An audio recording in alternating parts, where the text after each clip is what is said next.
Tonight on CTV News at 5. We are seeing more new families come to us looking for assistance. Blame it on the tariffs. Canadians feel the pinch as costs continue to climb. For me, I'm just always chasing like a higher number.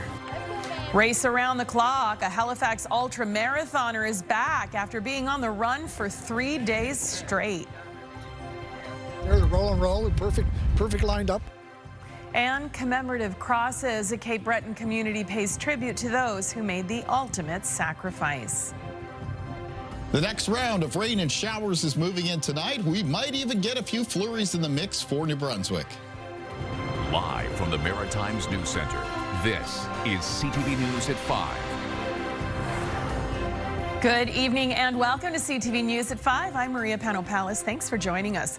First at 5 tonight, climbing costs. Life keeps getting more expensive, and now a new study suggests the majority of Canadians blame tariffs for the painful pinch on their pocketbooks. From food to everyday essentials, as CTV's Stephanie Seekos reports, those with the least are feeling it most. Hi, Steph. Hi, Maria. In fact, organizations like the Salvation Army and Souls Harbor Rescue Mission are seeing new faces all the time because more people are falling behind.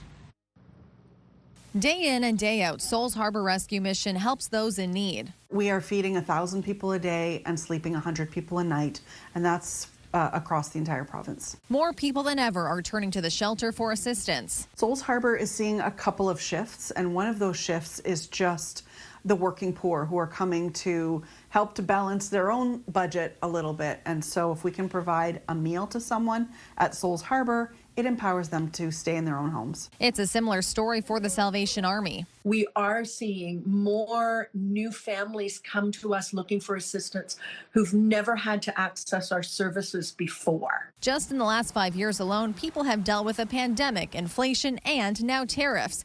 For the first time, the Salvation Army's 2025 Canadian Poverty and Socioeconomic Analysis considered tariffs as a factor. According to the survey, 63% say they've personally experienced financial hardship due to U.S. trade policy. 58% have noticed regular items becoming harder to find. Overall, fewer people felt optimistic about their finances over the next 2 years, with 46%. That's down from 51% last year. And more than twice as many people were concerned about job security compared to last year, with 22%. We know of families where they're working 2 or 3 jobs and they're still struggling to make ends meet. You know, where they're faced with an impossible choice, really. Do I pay rent or do I give my kids Christmas? That's coming up in the next few weeks. Back at Souls Harbor, with Halloween in the rear view, it's put out a simple call to the public. One of the things we found out at Souls Harbor is it doesn't take a lot to brighten someone's day. And so asking for leftover Halloween candy spares your waistline, but also just helps people have a little bright spot in their day when they come to our drop-in center. The Salvation Army report also revealed donations, both monetary and through volunteering, are down, which is an indicator that even families who may not be struggling right now might be worried about increased costs and what the future may bring. Maria.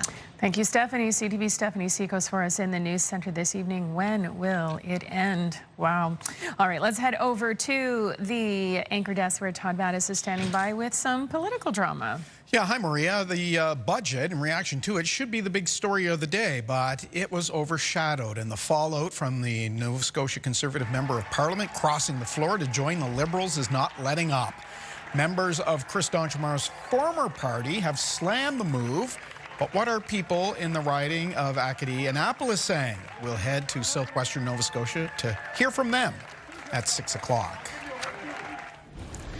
Well, we know the Maritimes has seen a decent amount of rain recently, but that has not stopped the New Brunswick government from today warning people to continue to conserve water. There just is not enough drinking water. From Miramichi to Charlotte County, well levels are at record lows. Tonight at 6, we'll hear from officials.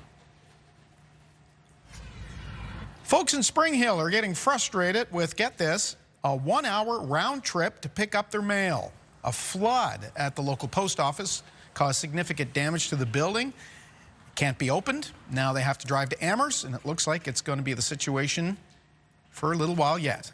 We will hear from them.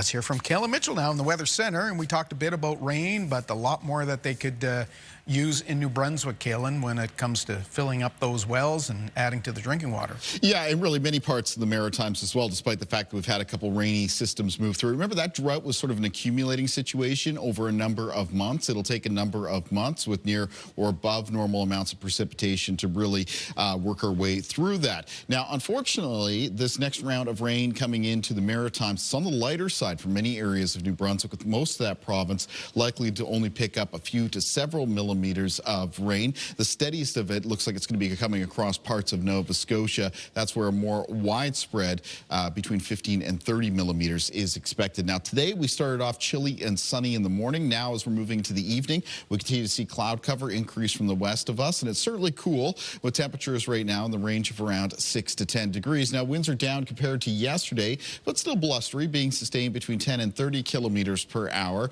with wind gusts in the range of around 30 to 50 kilometers per hour. The 50s most widespread around areas of Cape Breton, especially at higher terrain and on parts of the coast. Now, the wind gusts will continue to diminish as we move through tonight, but the winds, they ramp right back up again for tomorrow as this next weather system moves through. Speaking of which, over on radar and satellite, there's the cloud cover in the grays increasing from the west, and behind that, it's going to be rain and showers. So you will notice on the northern edge of this weather system, just coming in towards areas of southern Quebec right now, there's some blues showing up. A little bit of wet snow there mixed in with some of the rain, and it's possible that there could be a few flakes mixed in with this wet weather, especially for New Brunswick tonight and maybe some of the higher elevations of Nova Scotia tomorrow. But more on that when I'm back a little bit later on. Maria. Thank you, Kaylin. Time for a break, but still to come, we'll visit the best new restaurant in North America, which just happens to be in downtown Halifax. And coming up next, we have this story. I'm Hafsa Arif in Hubbards, where a man pushes beyond his limits, running for more than 3 days straight in one of the toughest races on Earth. That's coming up next. Celebrate the outstanding class of 2025. The Nova Scotia Sport Hall of Fame induction ceremony takes place Saturday, November 8th at 7 p.m. at the Lighthouse Arts Centre in Halifax. Visit nsshf.com to purchase tickets. Welcome back. He ran for more than 3 days straight over hills and through darkness and rain. Nova Scotia ultra runner Lee Murphy is on the mend after one of the most grueling endurance races in the world. And as CTV's Hafsa Arif shows us, recovery is its own kind of marathon.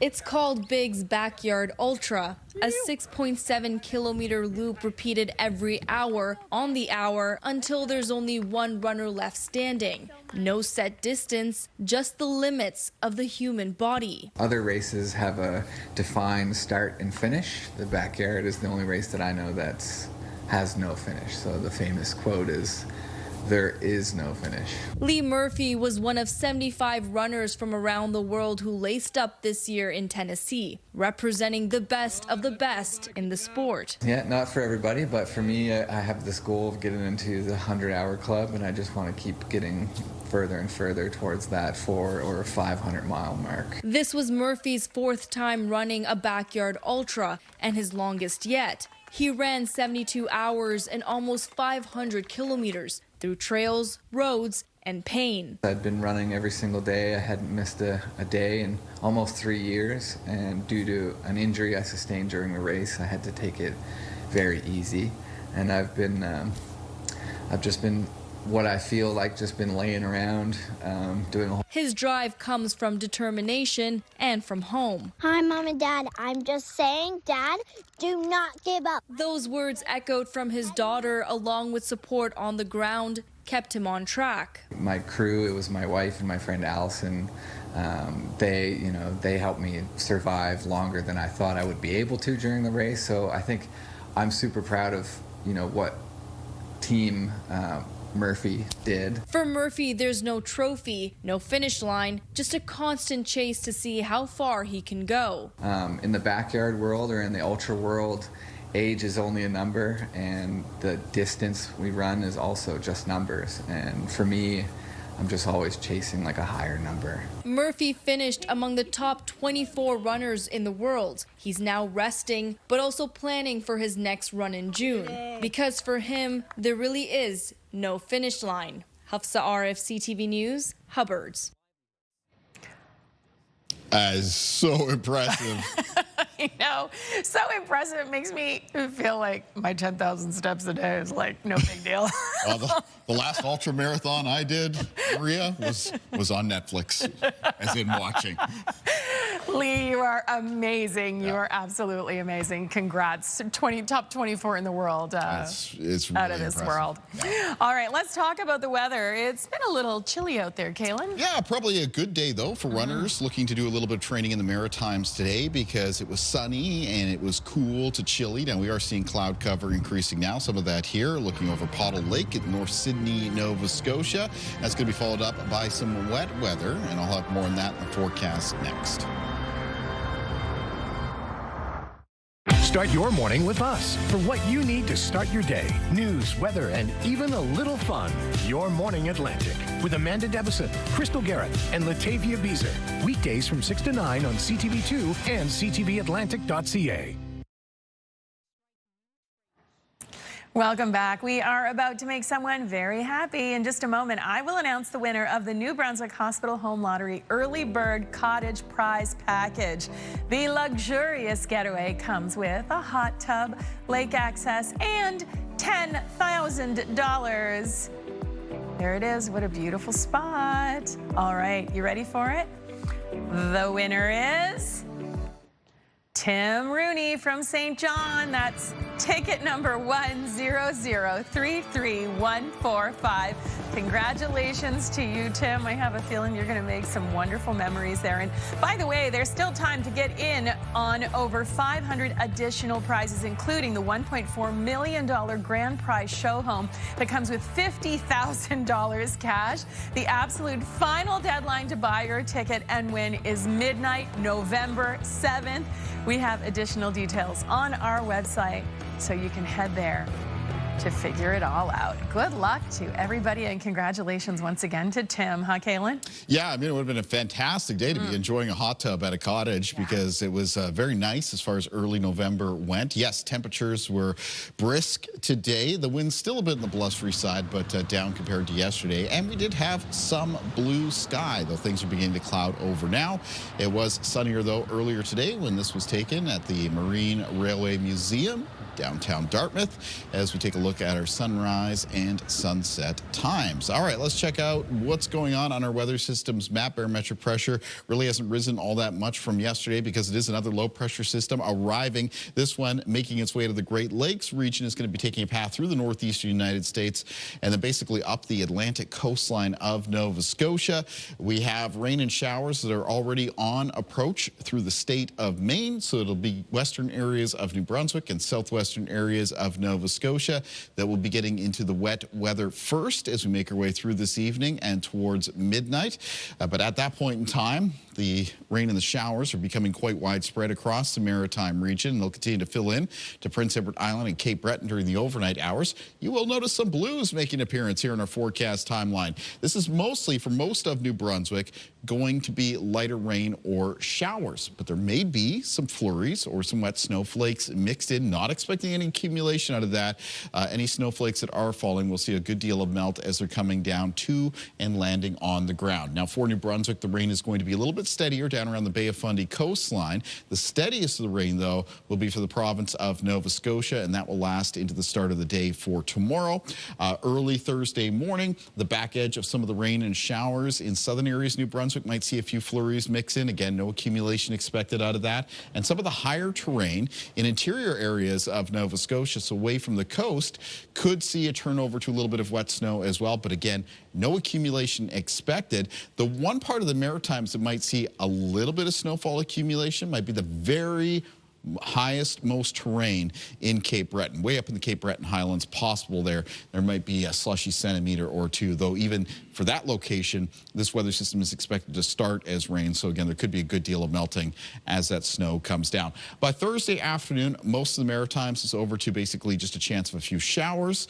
The exception being Cape Breton, which will still be seeing some rain at that point, but then that rain will be exiting off towards the east as we head into the start of the evening. Taking a look at rainfall amounts with this weather system, the most widespread 10 to 30 millimeters expected for the province of Nova Scotia. There's a chance that there could be some pockets of 30 to 40 millimeters of rain. 10 to 20 millimeters possible around the Bay of Fundy coastline in New Brunswick, and 10 to 20 millimeters possible as well for central and eastern parts of Prince Edward Island. Lower rainfall amounts up west in PEI and across northern and central areas of New Brunswick. Winds with this weather system. So initially, the gusts ease up a little bit for tonight, but by tomorrow afternoon, you can see the winds out of the north and northwest, and they're back to being a little bit on the higher side with widespread gusts 40 to 60 kilometers per hour, even as high as 70 on exposed areas of the coastline, southwest of Nova Scotia, north shore of that province, Cape Breton, and the northern coastline of Prince Edward Island. Once again, we are dealing with some sailing cancellations and delays because of these windy weather systems moving through. So if you were looking at taking one of those service providers, check their website for the latest on those. Low temperatures tonight will be falling into a range of around 1 to 6 degrees for the region, and high temperatures in the forecast for tomorrow between 4 and 9. We're set up for a chilly end to the week as well. All right, let's take a look at a weather watcher for tonight, and tonight's weather watcher is coming in from Danica, and Danica has sent us a drawing of some severe weather. In this case, it's a flood, but don't worry, I'm sure search and rescue is on the way. If you'd like to be one of our weather watchers, this is a great time to get them in. CTV Weather Watchers, P.O. Box 1653, Halifax, Nova Scotia, B3J2Z4. Or you can email me at kaylin.mitchell@bellmedia.ca. It'd be nice to get some winter-themed ones and some Christmas holiday-themed ones as well. Maria. Thank you, Kaylin. So a Halifax establishment has received some high praise. CTV's Crystal Garrett takes us to Mystic, which was recently named the best new restaurant in North America. It's a stormy day on the Halifax waterfront. I would have liked to have done this interview from the rooftop so we could shout that Mystic Restaurant is the best new restaurant in North America. 2025 as voted by World Culinary Awards. World Culinary Awards. Oh my gosh, this is Chef Malcolm Campbell. Congratulations. Thank you very much. Thank you very much. Yeah, this is not a rooftop shouting kind of day. No, definitely get blown away real quick. But what I love about this restaurant, Mystic, is you are right on the water. This is an experience. Yeah, it's a beautiful location for sure. Yes. Okay. So when you win an award like this, they celebrate the food, but they also celebrate the experience that Mystic provides. Describe it for our viewers. Well, we like to think of ourselves not as a restaurant, but an experience for the guests. So we take you on a journey, and we take the familiar and make it unfamiliar. All right, so the menu works in kind of a different way than most restaurants. Explain it. So we do a tasting menu only. So we have 3 menus, Biota, Fauna, and Discovery menu. And the Discovery menu is kind of a blind menu, so you don't know what you're getting. You know the main component of the dish, so it could be cheek, quail, scallop, but the technique, the process, and how we cook it and all the accompaniments, you don't know what you're getting. So it's a bit of a surprise. And to have the Discovery menu, you have to book one of the 8 seats in the galley. Yep, so that's right in the kitchen over there behind me. So it's very guest interactive. It's a lot of conversation, a lot of sights and sounds and smells, and it really elevates the experience. Holy moly, these are things of beauty, Malcolm. What do we have here? Okay, so for here we have 2 dishes. We have our wolf fish, which is land raised, sustainable. And then we cure it, we put a crab mousse, we kind of roll it, and then we'll cook it again, and then we'll roll it in brioche, and then just finish it in the pan. Some Nova Scotia crab meat as well. We have some pickled fennel, some crab crackers, some kombu, and a little bit of crab hollandaise here. I'd love to try your delicious dishes. Okay, so this is the lamb. That's the lamb shoulder there you're digging into. Oh my gosh, it's like melts in your mouth. Wow. Holy moly, that's good. Just so many layers of flavor in one little bite. Yep. Thank you. Thank you very much. Okay, one more thing. Yes. This is the wolf fish. Wolf fish. And we roll it into a ballantine. So ballantine is the shape, and then we cook it a few different ways. So it should be nice and light, flaky, meaty. Get some of the crab coming through. Holy moly. Okay. Of the 2 dishes, this was my favorite. They're both good, but this, is one of the best things I've ever eaten in my life. Seriously, thank you so much, Thanks for coming Malcolm. down. Oh my goodness. Well, Crystal liked it. They just look like works of art. Congratulations to Mystic. What an honor. All right, time for a break. Here's a preview of what's coming up next. I'm Ryan McDonald in Sydney Mines, Nova Scotia, where these crosses in a field next to the community cenotaph are a particularly powerful way of remembering those who died in the First and Second World Wars and the Korean conflict. The story is coming up. Welcome back. More than 100 white crosses in one Cape Breton community honor the memories of the men from that area who went to war and never came home. CTV's Ryan McDonald takes us to this special memorial. They call it the Field of Heroes. These crosses in Sydney Mines honor the men from the community who went to war and didn't return. They're the roll and roll, perfect lined up. The committee that does it does a great job. There are 138 wooden crosses. 76 are for those who were killed during the First World War, 59 from the Second World War, and 1 from the Korean War. There is also 1 cross each representing the Merchant Marines and the unknown soldier. All the names of cenotaph are on the crosses. It's beautiful. Everybody comes every day. You take pictures. The crosses were made by members of the Branch 8 Legion with help from a local contractor. And while the names are already on the cenotaph next to the Field of Heroes, those behind the project say to see the veterans' names on the crosses hits a bit different. People call and want to know, could they put a cross here for one of their father or mother as a veteran? But we tell them no, it is only for the deceased members of the cenotaph. But again, the feedback is in the community is awesome. Each year, the Remembrance Day service here in Sydney Mines is held here at the cenotaph along Main Street, with hundreds of people typically turning out. Well, after a service, the people go down and you take pictures. You take their grandchildren down and walk through, have a look. It's amazing. Each cross has been fitted with a light, giving the field a different look at night. But it's a striking display in daylight, too, particularly on a day when the flags that line the rows move in the wind. I feel proud, very proud. A fitting tribute and a tradition that's expected to be upheld for years to come. Ryan McDonald, CTV News, Sydney Mines. Thank you, Ryan. What a lovely tribute, and a reminder that coming up this Tuesday, November 11th, Remembrance Day, of course, a tradition for us. We'll have some special Remembrance Day programming for you, and we hope you'll tune in. Yeah, well, as we know right now, we're in a series where we're seeing a series of low-pressure systems run in with some rainy weather. It does look like Remembrance Day this year might find a gap between those systems, which is what we want to see. But I'll be going over that in the extended forecast at 6. We'll see you at 6. I'll see you tomorrow. The national news is next. Good night. Thanks for watching.